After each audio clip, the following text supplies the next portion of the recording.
You might be offering the very best value in the world, but if your subject headings aren't conveying this, then it won't matter.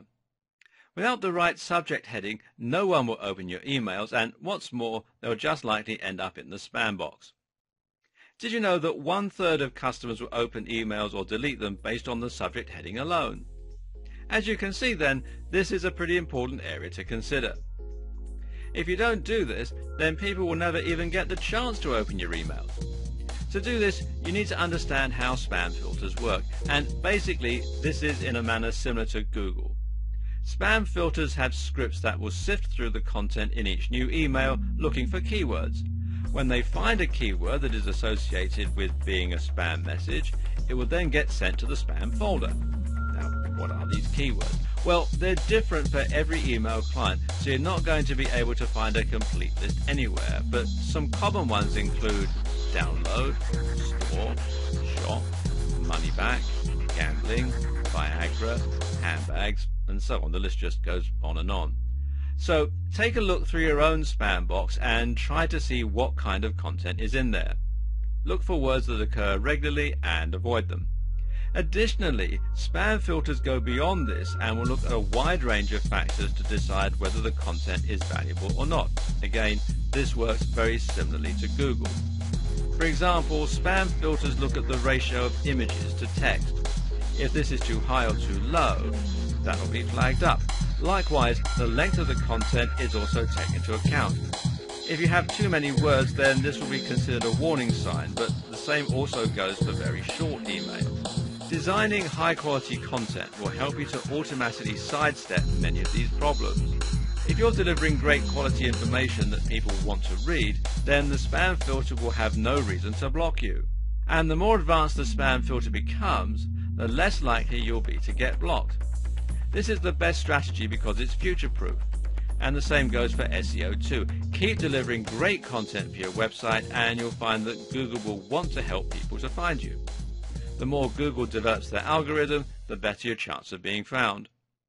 Something else you can do, though, is to simply ask your readers to whitelist you and ask them to put you in their main inbox. This might seem simplistic, but it really works. If you followed the advice in this series up to this point, then your readers should be excited to hear from you and they should be loving what they've seen so far.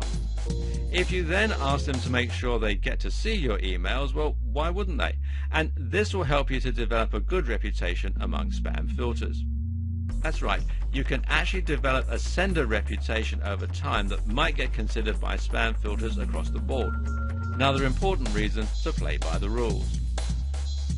If you want to find out what your current sender reputation is, you can do so by checking out dnsstuff.com. This way, you'll be able to see if you're blacklisted by many email clients. Another tip is to get email sender accreditation from a third-party ISP. This will help to ensure that you develop your reputation for the better. Finally, avoid using huge images and implement alt tags so that the spam filters know what they are. If you do this, then it will help you avoid the spam filters, and as we'll see, it will also help with the human spam filters. Because in fact, humans work in a very similar way when we're looking through emails and filtering out spam. Most of us are in a rush when we're checking email, so what we tend to do is just run our eyes down the list of subjects and senders and look out for keywords that tell us if something is worth opening. And do you know what always puts us off? Anything that sounds like marketing. As we've mentioned at the start of this series, people are currently bombarded with marketing message and most of us are sick of it. What's more, it's highly unlikely that what essentially boils down to an advert is going to be all that interesting or worth our time reading. It's transparent, it's irritating, and it offers no value. Your job is, once again, to not sound like a marketer. That means you need to sound like a great article, or you need to sound almost like a friend or contact. That is why using the subscriber's name in your subject can be very effective. This is a keyword we look for when trying to find messages we do want to open.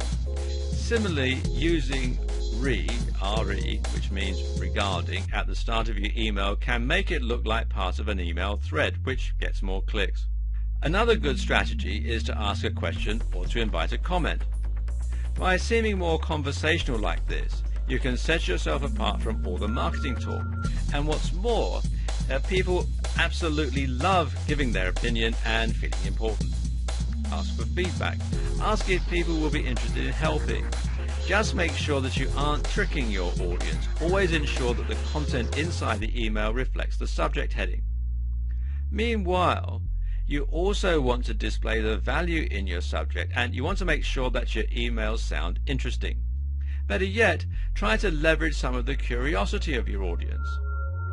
This is something that the much maligned clickbait articles do very well. Clickbait is any article that's designed just to get people to click on it. Normally, to accomplish this, it will use emotionally manipulative strategies.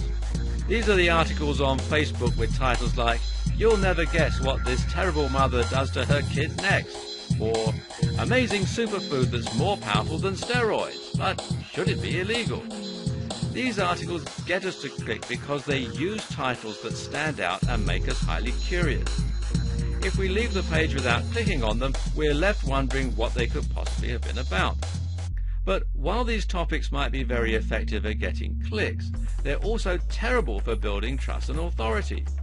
That's because the emails can never deliver on their promise. The result is that the reader feels tricked and as though they've wasted their time.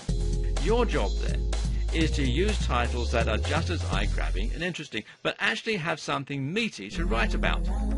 That might mean talking about a new study, a little-known technique, or the psychological implications of your line of work.